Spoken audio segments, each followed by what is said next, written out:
এক ছিল গভীর জঙ্গল। একদিন সেই জঙ্গলে ক্ষুধার্ত এক বিশাল বাঘ হঠাৎ হালুম এক চতুর শেয়ালকে পাকড়াও করল। শেয়াল তো ভয়ে কাঁপছে, কিন্তু সে ছিল ভারী বুদ্ধিমান। সে হাসি মুখে বলল, আরে মামা, আমাকে খাবেন তো অবশ্যই, কিন্তু এই রাজকীয় মিষ্টির বাক্স পাহারা দেবে কে? বাঘ অবাক হয়ে বলল, মিষ্টির বাক্স কই?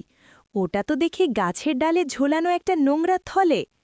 আরে না মামা, ওটা হলো রাজামশাইয়ের বিশেষ মিষ্টির বাক্স।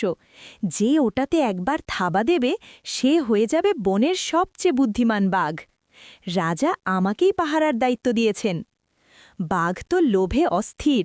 সে বলল, তুই যা শেয়াল, আমিই পাহারা দিচ্ছি, আর দেখি তো একটু থাবা দিয়ে। শেয়াল আড়ালে যেতেই বাঘ দিল এক জোরালো থাবা, আর অমনি ভনভন করে হাজার হাজার মৌমাছি বেরিয়ে এসে বাঘের নাকে মুখে দিল কামড়। বাঘ মামা তো ওরে বাবারে বাঁচাও বলে লেজ গুটিয়ে দিল দৌড়। তাই তো বলি বন্ধুরা, মনে রাখবে, গায়ের জোরের চেয়ে বুদ্ধির জোর সব সময় বেশি।